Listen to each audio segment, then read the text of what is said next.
Welcome back, everybody, to Triton Cup 51. My name is Chili Boy, and I'm joined by the wonderful Dr. Spy. And my gosh, do we have a doozy for you here? We have Clicks v the Feds, and all I am going to say is be really, really careful with your bets here, because these are two teams that have been wildly unpredictable and just been, incredible showing so far.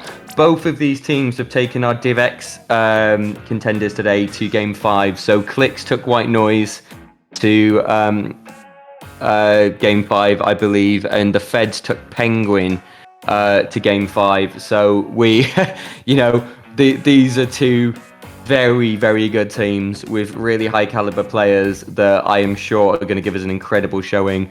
They're going to have to, because whoever wins is going to go on to face White Noise, and you have seen the demons that they have been this tournament. So absolutely stacked matches for the remainder of Triton, but as has kind of been throughout Triton tonight. How are you feeling as we go into this, Spy?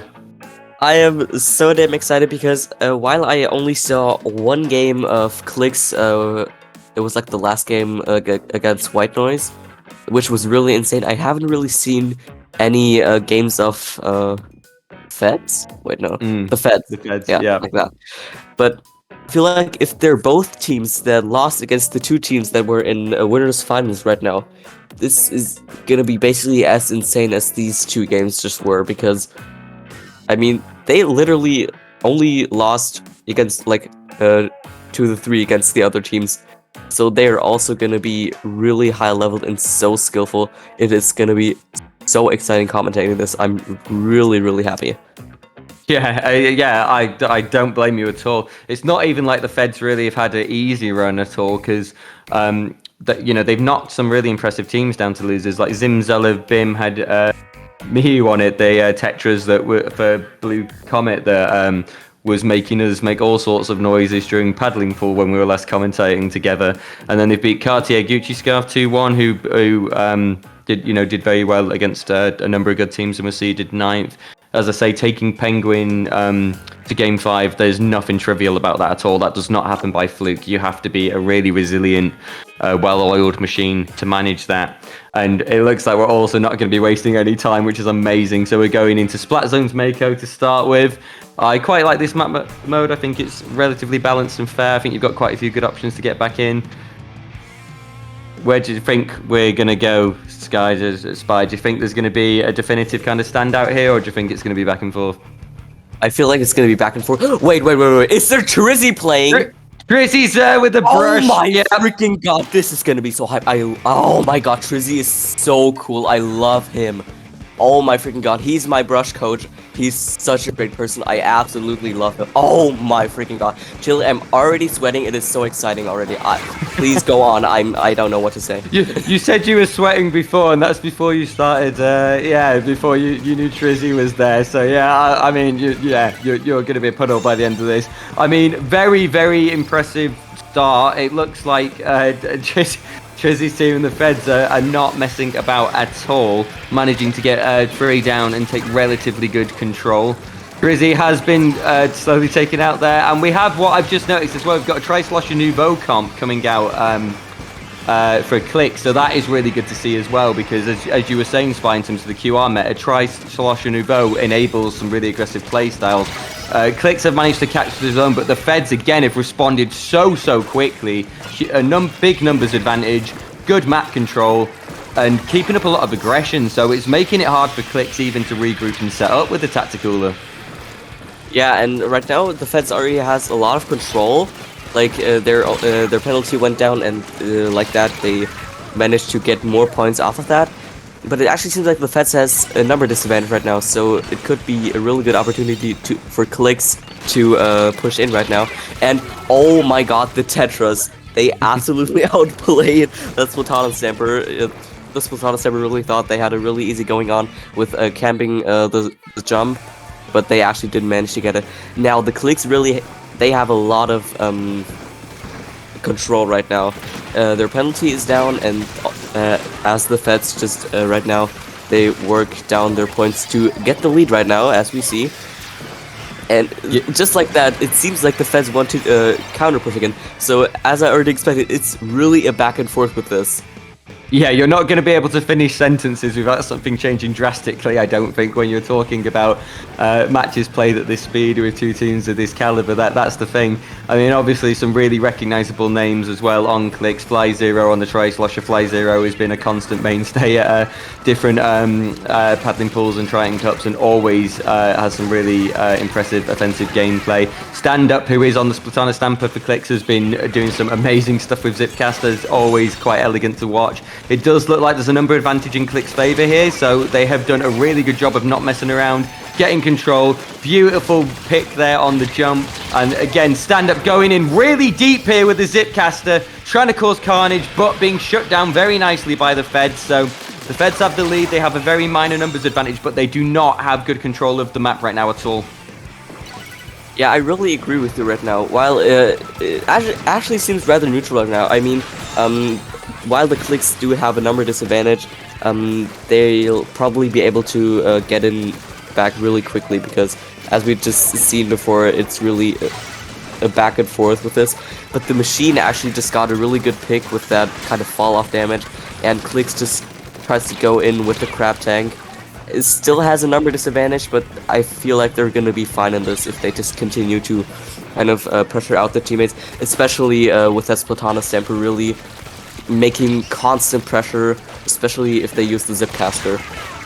Yeah, I love the lack of fear from the Tetras as well, just full on facing a crab tank head on, going for the clip. And like, we've seen lots of really close engagements with crab tank here where, yeah, just fearless offensive gameplay. They're right back in with the Reef Slider, but they are going to get shut down there. This is a very scary position for the Feds now, because they were 2 down there. The zone is ticking. Clicks have worked through the penalty. Clicks will take the lead here.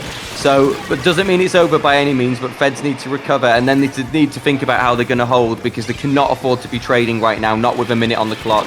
And then with a numbers advantage on Clicks' part, they have an opportunity to close it out here if they keep up this aggressive play. Yeah, and we see the Feds just going full into the counter push. They got the zone, so Clicks must be really angry because they only had like 2 points left. And we see just Trizzy just trying to get some distraction going on and also getting picks. And the Tetras also just applying some pressure. It gets the Splatana Stamper, gets the pick. That Beautiful. was really smooth, really smooth. And they just kind of extend further into the zone. We see at the back Trizzy getting another pick. That is really insane. It's really just a back and forth right now. If the Feds continue to keep up this pressure, they are going to get the lead and possibly even a KO. The Splatana Stamper goes and the Feds get the freaking KO. This is... what? Yeah. You want it back and forth, you're getting back and forth. I mean, what I want to just say about the Feds play there that I thought was really good is when they first got that opportunity to capitalize, they pushed in really, really aggressively. And then as soon as they got the numbers advantage the second time, they realized they didn't need to stay super deep and risk losing control of the zone. You had 3 of them regroup back into the center and just focus on having that really, really good map control to wait out that final timer. So really good adaptation by the Feds. I love the ink brush players that we're seeing lately, because Blue Comet have one, don't they? That is also absolutely incredible. So it's just really nice to see an ink brush at high level doing work, and not just being a clever meme. Yeah. So it is a very, very good start for the Feds. It was not like Clicks looked weak by any means. Clicks were extremely close to a knockout themselves. And they're going to have an opportunity to take a deep breath and regain some momentum here as we go into Mahi Resort. I mean, this is just really intense in general. I also think that Trizzy actually recently got into +1, which is so insane. I couldn't imagine even getting into +3 with my gameplay right now. I mean, I feel like I'm not that bad, but I also could be a lot better. I feel like, I don't know. But we actually have Splat Zone's Mahi. Now this is the map that was so intense with Clicks against White Noise. Yeah, That and map it's a really good map as well, because as soon as you hit that kind of sweet spot on the timer, the map opens up so much, and your options, both as a short range and as a long range weapon, you just open up massively in terms of different ways that you can pressure to support a reclaim. This is gonna be match point for the Feds because sadly, as we're in losers round 8 right now, this will be a best of 3. The game following this will be a best of 5 with counter picks, but this is a best of 3, so not much opportunity for Clix to adapt. They're gonna have to adapt this game and adapt very, very quickly if they want to take it to a game 3. But that was some beautiful slaying there by one of the Splash-O-Matics. Some really nice movement to be able to get a slay and then get a trade there when they were being pressured. Clix with the good opportunity to get a first control. They did unfortunately struggle to get the timer ticking though. I think it stopped and then there was so much carnage going on that they had to focus on those engagements. And it looked like Stand Up did a wave bounce then, but I think that was just jank from the spectating. So yeah, Clix doing really, really well. Timer ticking and full control so far.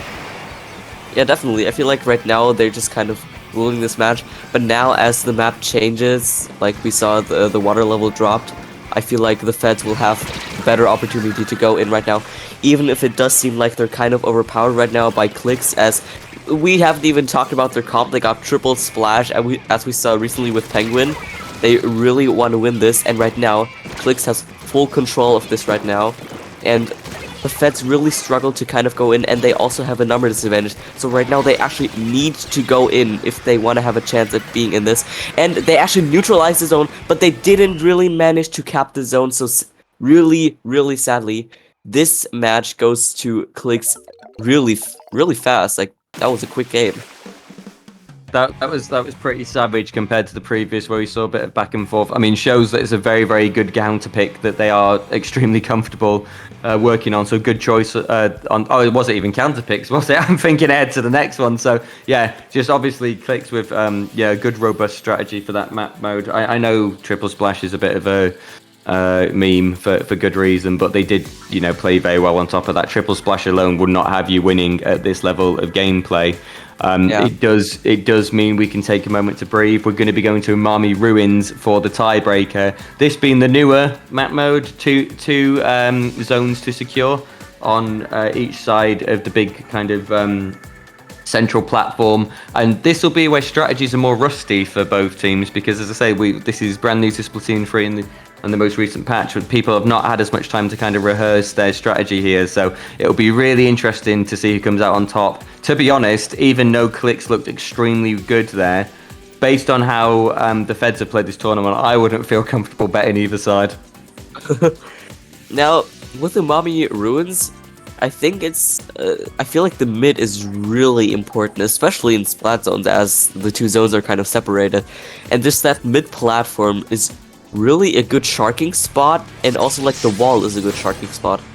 So I really don't know how they're gonna play here, but this map is, while being small, is one of the better maps of Splatoon 3, especially in comparison to, like, I don't know, Hammerhead Bridge or,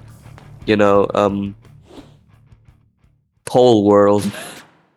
Yeah, Pole World. Oh god, I hope that one doesn't catch on. We don't want to make Nintendo think that was the fix Wahoo needed. But you're right, it is a small map in many ways. But I think there are good opportunities to kind of make skirmishes pull people away from kind of the central zone and into quite uncomfortable positions. Beautiful start from the Feds here. This Tetris bouncing around everywhere, putting in a lot of pressure, getting shut down. But 3 players on Clix going down. While trying to deal with that Tetris. So it looks like the Feds are going to get the first secure. Looks very, very yellow map already, so quite scary. And look, the Feds are not wasting any time. They're going really deep here, throwing out the booyah. Clix doing well, though, managing to get 2 players down on the Feds, so this will be an opportunity to start regaining some control. But look how deep the Tetris is going. They're not allowed any room to breathe, and so far the timer is still ticking in the Feds' favor. And we really see that the Feds went in really aggressively. They went into full ballistic mode right away, and now it seems like Clix will try to make a counter push, but they're still kind of overwhelmed by the Feds' aggressive behavior. Like, really, they do not want to play around, and they just want to get the picks. They want to see their enemies being full of blood. Like, they have bloodlust on their hands right now. We can really see that. They do, and you can tell they're testing the waters. They're kind of thinking, do we want to push up more? But what I do like is they've prioritized really cleaning up the map behind them, making really nice mid in their favor to give them good movement options, and then they're just fishing for that opportunity to push up. 2 players down on Clicks will be the opportunity. Look how deep the Tetris is going in here, and they get a wipeout with the support of their team by pushing that deep with the Reef Slider, and that is terrifying for Clicks now because they have got to regroup, and they're only going to get one more chance. If they lose this next engagement, the Feds are moving on, and Clicks' journey this Triton Cup will be over. Now, Clicks really tries to counter push with that Kraken, not the Kraken, the Crab Tank, and the Zipcaster. While they do get the first zone, the second zone is really not painted. And right now, it really seems like the Feds will just kind of extend their turn further. And they only have like a few seconds on their timer left. And it actually seems like the Feds will win this really, really quickly. What the hell was this game? The Feds completely overwhelmed Clicks. They went into full aggression mode. And just like that, they got the second win and won against Clicks. I was going to make a bad pun then and say that was criminal how the Feds dealt with that. But I think just... Yeah, I mean, they smelt blood, didn't they? They saw that opportunity. Definitely. They had the numbers advantage, and there was no hesitation at all after that point. Just completely in sync with each other. And Clicks, Clicks have been incredible this tournament. Let's name that first and foremost. Clicks have had such an impressive showing, taking White Noise to Game 5, absolutely blitzing through the tournament, through round 4. Being stopped in round 5, and then just going up against such high caliber players. I mean, they beat ASC Sheru 2-1 as well. That is essentially ASC Tenshi with a +1. They've had some incredibly impressive wins tonight, and they can be extremely proud of themselves. So massive GGs to Clicks, but the Feds are going to be taking us into the Losers Finals against White Noise. And Inari in chat saying goodbye Triple Splash, and yeah, this is what I mean. Triple Splash is good, but it is not the be-all or end-all of the Splatoon meta, and I am loving some of these chaotic compositions that come out of nowhere. It's why I'm such a fan of Blue Comet as a team as well, because they always run a comp with a brush that is a really core part of their gameplay strategy, and they manage to beat the kind of quote-unquote meta composition all the time. So it is, this I feel like my head's spinning just off kind of the adrenaline of these games. There's been very little room to think, and I kind of love that. Splatoon 3, Splatoon 2 did end with Order losing the Splatfest, and we got Anarchy, and Splatoon 3 really does feel like that right now, but in the absolute best way possible.